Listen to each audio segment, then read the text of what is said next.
Welcome again to Coastal Matters. I'm Charlie Walters. This is a approximately monthly show that is co-produced by Nantucket Community Television, Channel 18, with the Nantucket Coastal Conservancy. Anywhere you're located on Nantucket, you are within 2 miles of either the Atlantic Ocean or Nantucket Sound or Nantucket Harbor or Nantucket Harbor. In most cases, you're within a mile of those bodies of water. So obviously anything that happens on the land has an effect on what happens on the coast. So it's very appropriate that Coastal Matters should have the Executive Director of the Nantucket Land Council as today's guest, Cormac Collier. Thanks for coming on the show. Thanks very much. Thanks for the invite. What do you do exactly? What does the Land Council do for those who may not know? So I'm the Executive Director of the Nantucket Land Council, and we were formed in 1974. Pretty much our mission was somewhat as a result of the Conservation Foundation just focusing on land protection, conservation protection, purchasing, and accepting the donation of property. The Nantucket Conservation Foundation. Nantucket Conservation Foundation, correct. And they realized that because of all the development that was also going on the island, there needed to be a voice, an advocate, a watchdog to look after the natural resources, or at least give the natural resources a certain voice. And that's why we were created, and that's our core mission as it goes through today. We attend all the development hearings, permitting hearings, and we also provide some fairly sound environmental policy to the Board of Selectmen and other agencies as well. Now, Land Council is not a governmental agency. No. It's a private group. Yep. Now, when you're giving commentary, have you been asked to do that, or do you go on your own, or a bit of both? A bit of both. We definitely work with certain town departments in a collaboration and partnership format. But then when we're up in front of review boards, that's really just independent review, non-solicited, that we give to those boards. Now, when I've been to Conservation Commission meetings, and I haven't been to that many of them, but usually I see at least one representative. Yep. Is someone always there from the group? Yes. Yep. My colleague is always there, almost every meeting, pretty much every meeting. Yeah. And what sorts of things are you talking about? So the Conservation Commission, their jurisdiction and purview sort of lies within development within 100 feet of designated wetlands. That could be a beach, a dune, a vegetated wetland. And they will review development proposals and permit them and condition them as such. Sometimes we see proposals from the Land Council's point of view that are really inconsistent with natural resources protection, and we'll comment on ways it can be conditioned appropriately to protect those natural resources. Now, do you see those applications prior to the public hearing? Yes. You do? Yep. Yeah, we Can do. anybody do that? Is that open to the public? All open to the public. You can go down to the office, the Natural Resources Department office, and review them in person. And then they also put forth a packet of all the applications. I think it's available probably 2 to 3 days before the meeting, and that's available online on the town's website. Talk about conservation restrictions and the Land Council. Yep. So the second thing of our sort of core mission, in 1982, the federal government created the tax benefit structure for conservation easements. They're called conservation restrictions in Massachusetts. And the Land Council felt it was sort of a proper agency, proper niche for us to get into, because the Conservation Foundation didn't necessarily want to work with conservation restrictions. And the Land Bank was just created, and they just wanted to work on purchasing open space. A conservation restriction is essentially it's a document that a nonprofit such as us and a landowner agree and abide by, where they essentially give up some of their development rights or all of their development rights. It's really tailored to each individual, such as the Linda Loring property. We worked with Linda Loring, and we purchased a conservation restriction on 270 acres out there. This is near Long Pond. Near Long Pond, the north head of Long Pond. It surrounds it, everything on the right-hand side of Nantucket Road, and then everything on the left side of Eel Point Road as you get out there as well. Fairly significant, beautiful property. That conservation restriction was sort of a win-win for us and the community and for Linda, in that she was able to get some return on her asset of the property. The conservation values of the property were protected, And then also the community as a whole gets to benefit from them by decreased amount of development that would have deleterious effects on Long Pond and then into Nantucket Harbor as well. Let's say you're a private citizen. You own 10 acres. You have a house on it. Yeah. You don't want those 10 acres developed if possible, but you're not going to have much control over who will buy the property 25, 50, 100 years down the line. This is the kind of thing we're talking about. Exactly. Very similar to a deed restriction, where it'd be deed restricted and the rights to enforce that deed restriction would go onto one of those holders, onto one of those original signers.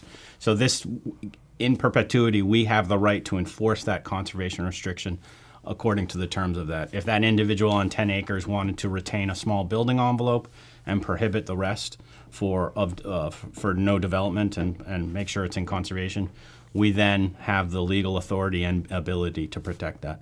A lot of people also do it through the donation of that conservation restriction, where they'll get, because they're donating it to a nonprofit charity, they'll get a economic tax benefit for that, and then also their property going down the road is going to be taxed and assessed and taxed at a lesser amount. Is there a set of circumstances where a deed restriction or a conservation restriction can be overturned? Deed restrictions have a certain shelf life unless it's explicitly noted. Those are only for a 30-year time frame. That's what the state courts have decided, when there's no explicit time frame and no allowance to renew. For conservation restrictions, it would be very difficult, because they are designed to be in perpetuity, very difficult to essentially remove that encumbrance on the property outright. You can amend a conservation restriction as long as you're overall improving the net benefit of conservation, but you certainly just can't remove it. They're signed and accepted by the Land Council or similar charity. The town of Nantucket, the Board of Selectmen have to accept it, and then the state has to accept it as well, which gives Massachusetts this sort of three-tiered oversight. In other states, it's just the nonprofit and the individual. And unfortunately, that's what sort of brought about some fraudulent transactions in that land trust sort of arena, where people were taking advantage of certain, non-existent tax benefits. Well, let's take a worst-case scenario. 100 years from now, the Nantucket Land Council, let's say, doesn't exist for whatever reason. Mm-hmm.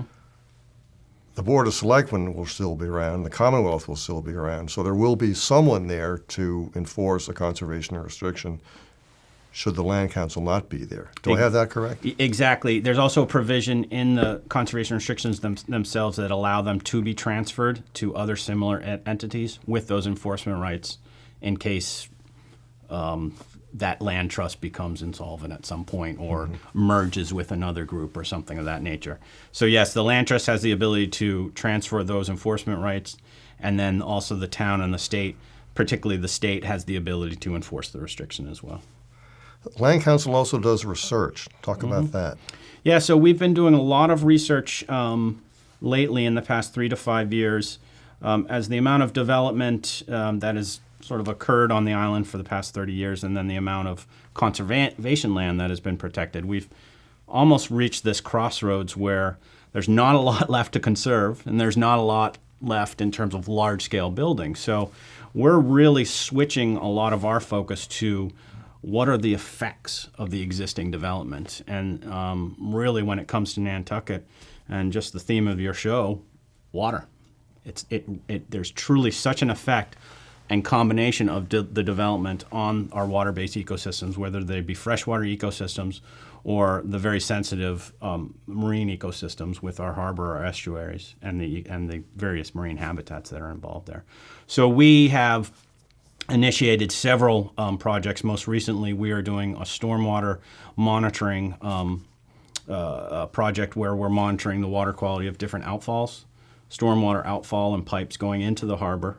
We want to look at that data and then utilize that data to hopefully effectuate some change and improvement in terms of those outfalls, either putting in certain aspects that would reduce nutrients and pollution from going into the harbor, or doing some fairly large-scale remediation of pipes that are going in that would essentially bypass them and make it go into a constructed bio retention area that would reduce some of the nutrients going in. That's one of our large-scale projects. And then the second that we've recently been doing, we've been partnering with the town to do a pilot project to look at the green crab. The green crab is an invasive species that has known to really have some negative effects on shellfish populations and eelgrass. And we want to get a better handle on what those population numbers are, and then maybe, if we can, correlate those with some effects on eelgrass as a whole. Fertilizer. Say a few words about that. Fertilizer. Fertilizer is one of my biggest jobs as it relates to the protection of the water quality. So we work from the basis of a number of reports that have looked at Nantucket Harbor and Nantucket Harbor and the ponds as well, and has looked at what those pollution inputs are. The largest one is atmospheric rainwater coming down, hitting the water surface or the land, and then filtering to the water body as well. That's something that is the nitrogen that's in that atmospheric deposition is somewhat difficult on a community scale to deal with. It's a regional, national issue. So we've identified as a community certain issues that we can control ourselves. The first being septic. The town has done a great job about improving our septic regulations, requiring all new development in the harbor watershed to be put onto a alternative innovative septic system, which is essentially a septic system that has a denitrifying component and will reduce nitrogen going into the groundwater by approximately 50%. That's one thing. The second thing, as you know, is the sewer extensions that we all voted in. Huge removal of a nitrogen source. And the third goes to your question, is fertilizer. And I worked for several years with my colleagues in the landscaping community and in a couple of individuals from the golf courses and then other interested nonprofits to create fertilizer regulations which limit the type, quantity, and timing of fertilizer on the island. Those are Board of Health regulations. And with those, there's a best management practices document, almost 80 pages long, that we created to help guide landscapers and homeowners, but help guide landscapers in the appropriate way to apply fertilizers on the island and in accordance with the regulations. And just, this is slightly off the subject, but Nantucket does have plenty of water, correct? Yes. It's a question of how clean we can keep it. But yes. Assuming it's always clean, there is more than enough water in spite of the fact that the population has been skyrocketing for decades now. Yeah, there was definitely concern in the 80s and 90s about the quantity of water in relation to sort of the exponential growth that we were seeing back then. The Wanacommet Water Company did a number of studies in terms of essentially the volume of that aquifer underneath us. And yes, it's in terms of its amount and its ability to supply water in the future is fairly large. The problem being, though, is that it's not the amount of water for that, it's the actual size of the pipes. They can't get enough water to certain people, and they don't have enough pumps. And they don't really essentially have the infrastructure available to service the growth that's foreseeable in the future. So it's certainly a capital cost that we have to look at going down the road, and something that Mark Willett is very, very, very concerned about going forward as well, Mark being the head of the water company now.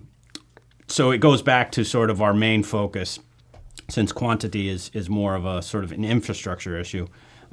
It's really the quality is what we're concerned about, and we have to be ever vigilant on protecting the quality of our water.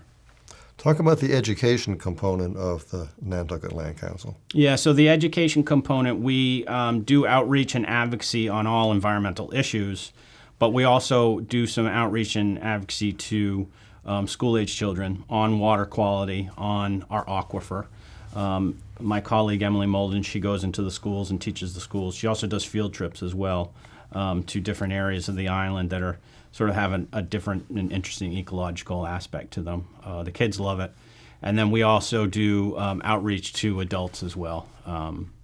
It's interesting, our education overlaps from traditional education of teaching kids and also just education of really spreading the word and awareness to the general public about the environmental issues before them.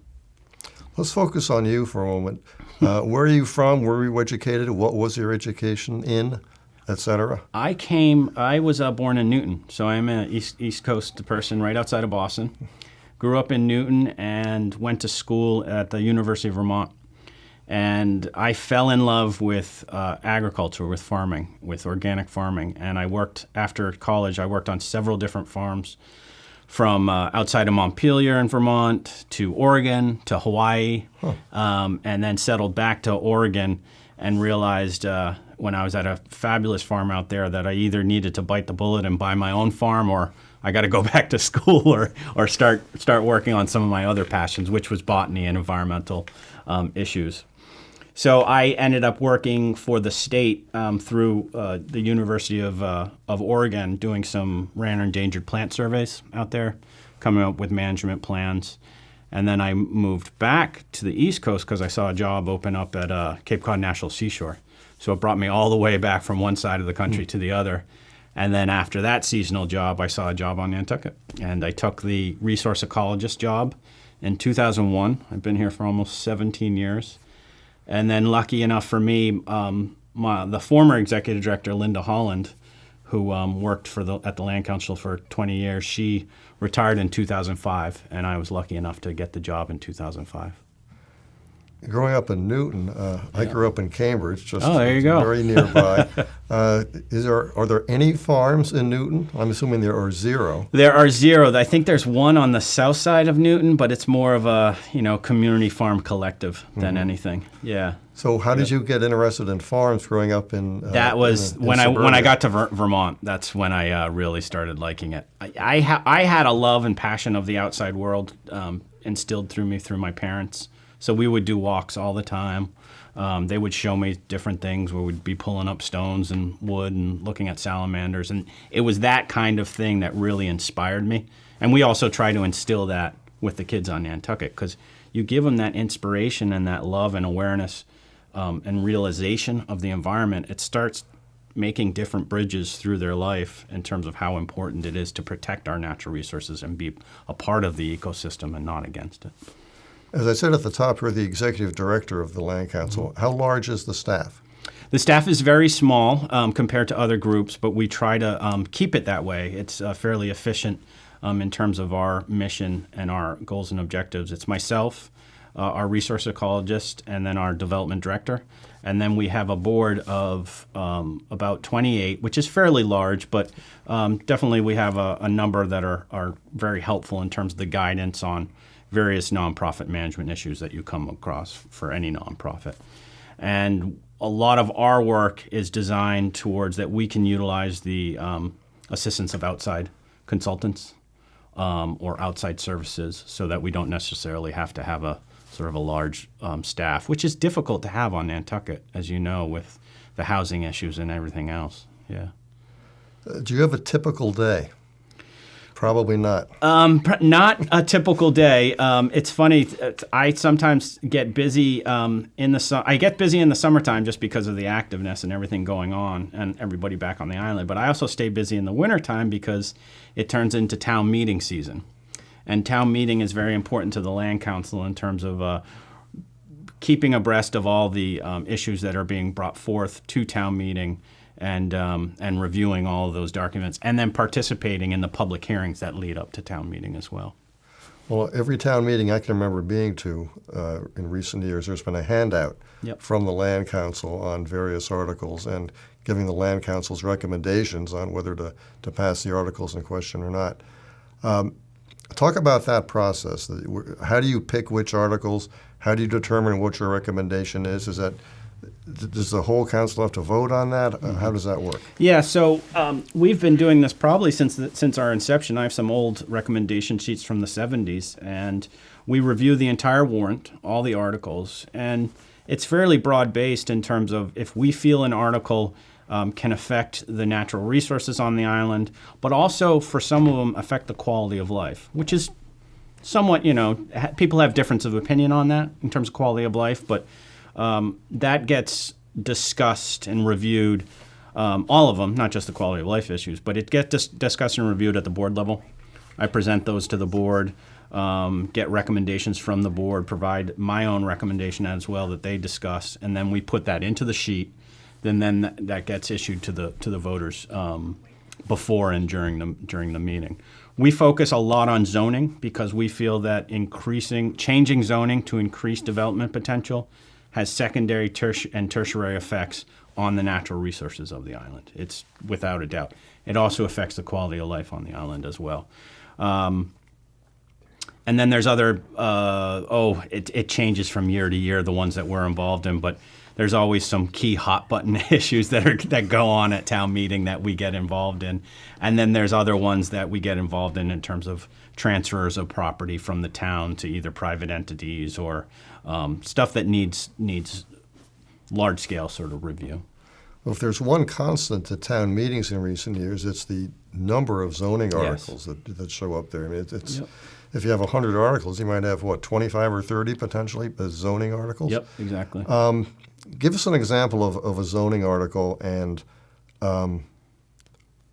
what you liked about it or didn't like about it. A concrete example of what you're talking about. There has been a repeated attempt, and sometimes it's been a success for individuals, sometimes it's failed at town meeting, but a repeated attempt to change certain areas of 2-acre zoning to 1 acre. Essentially, you are allowed in 2-acre zoning. Your minimum lot size has to be 2 acres. People petition town meeting to say, I would like the ability to subdivide my property. I want to change it to 1-acre zoning. So that we've seen that in out of South Shore Road, off of Surfside Road, a lot really in the Surfside Lovers Lane area. And at one point, the planning board has supported an article or brought forth their own article that really enveloped about 100 to 150 properties. And we did our best to galvanize the community and really start looking at these zoning articles from 2-acre to 1 acre and how they impact the island as a whole. That was turned down. That was a negative. Other individuals subsequently came in with their own articles, and some are successful, some are not. Town meeting's very interesting because it's this amorphous, amorphous entity where people, some people get up and make an impassioned speech and town meeting sways to one side, and then another person makes a contrary speech and town meeting sways to that side. It's our government at work. Well, there's a very interesting group dynamic at these meetings because it's just as you say, the mood of the room can swing back and forth several times in the course of just one article's discussion. Yeah. And I really want, and I know the town is pushing for this, and we just saw a very good letter by the Civic League from Peter Morrison and Charlie Stott to request the town to really look at the economic impact of proposed zoning changes at town meeting, to really look at how that affects future needs for the town and how that then affects taxes going forward. Well, it's a good point. I mean, one thing leads to 2 or 3 other things. And exactly. I remember back in the 70s, people couldn't figure out why the Sconset Road and the Pulpus Road are always in such terrible shape. Well, one reason was there was a lot more construction going on out of town, and there were huge trucks frequently going over those roads, and that hadn't happened before. So that's just one minor example of how things, you get almost a domino thing going. The most amazing domino thing we see right now is the need for affordable housing. And it's my opinion that need for affordable housing has been created by the growth that we've seen over the past 20 years. Well, of course, yes. There's people that have come here to build houses, to service those houses, to service the lawns, the gardens, to do all of these things, and then it's compounded through other services that they have to provide. And I think that's great. That's an economic driver. I understand that. I have friends, almost all my friends are in the service construction industry, and that's great. But we've gotten into a position that we've created all this economic opportunity. People are taking advantage of that, but the housing hasn't, the availability of housing hasn't come up to where we need to be. I'm hoping there's a couple of housing projects that will get us to where we need to be, but it's really interesting how that creation of additional housing development has then trickled down and created this need for affordable housing. So if we continue to change zoning, you're going to provide more and more opportunity for people to come, get jobs, and then they need housing. So Yeah. it's definitely a cyclical effect. Well, I'm fond of telling people that when I first moved here in the 1970s, which was another planet as far as Nantucket went, in the space of 5 years, I moved 13 times. Wow. And it's much worse today Yeah, it is. than it was then. So It is. I feel sorry for people who have to put up with this nonsense. Yeah, It's really difficult. Yeah, it's pretty intense, and I think the developments, whether right or wrong in terms of your opinions, the developments on on Old South Road, the Richmond development will provide housing for individuals, and then the Fairgrounds Road, I know there's a lot of neighbors that are concerned about that. That will provide housing for people. I think really in terms of just these developments, it's just the scale and how it fits into the existing neighborhood. Those are some of the key issues. One thing that seems to come up from time to time, either in town meeting or just in private conversations, someone will want to change zoning on their property. And one of the arguments they will use is, well, the guy across the street or the guy next door is zoned whatever it is, Yeah. so I should be able to do it too. Yeah. And that may be fine. But then if the next year, the next guy next... Where does it end? Exactly. I mean, if you follow this through to the logical conclusion, then everything will be zoned in a very different way from the way it's zoned Exactly. now. How do you address that sort of thing in general, I mean, theory? In theory, there is a master planning document that the town has, and that the town departments are supposed to abide by in terms of planning for the future, and it correlates to zoning as well. Unfortunately, our town meeting system, any individual, any private citizen can write up an article, Sure. get the signatures, and go to town meetings. So, And we're lucky to have that. and we're lucky to have that. It's very important. It's just, unfortunately, 200 to 300 people, 400 people at town meeting are dictating the evolution of our island, whether it's the right way or the wrong way. But that's sort of how it goes. I don't know. I think in theory we have planning documents, but a lot of it is amorphous when it comes to discussions at town meeting and the individuals that have the rights to bring those forward, which again is important, but it's just sometimes it doesn't follow a holistic planning process. I'm curious how much of your job is in office and how much of it is actually getting outside. I wish it was more outside. I'm sure you I do. wish it was more outside. That's why we created these green crab projects and these other outside projects, so I can get outside.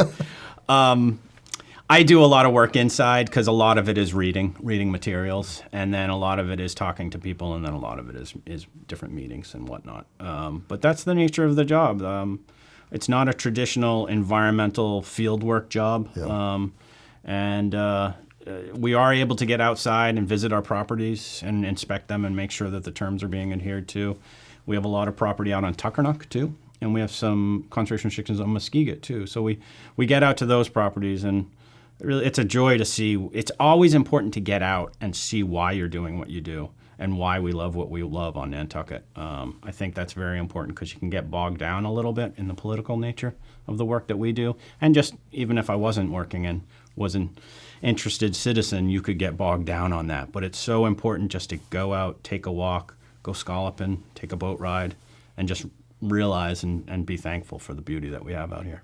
Well, given that we're on a small island with two smaller islands next door, Tuckernuck and Muskeget, there's always erosion going on. Yes. I was looking at an aerial map just before we came on the air, actually, and Muskeget has grown an arm on its southwest corner that wasn't there a year, maybe even less than that. Yeah. So it's always changing. Muskeget is a snapshot in time in terms of what it looks like. It's just a snapshot. It changes from week to week to week to week.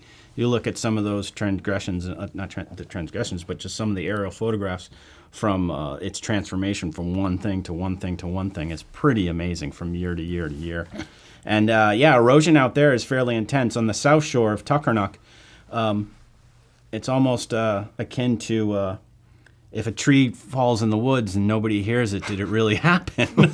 Well, the erosion on Tuckernuck is actually worse than the erosion we've seen in Nantucket. No worse kidding, than the really? erosion we've seen on the eastern shore at Sankaty.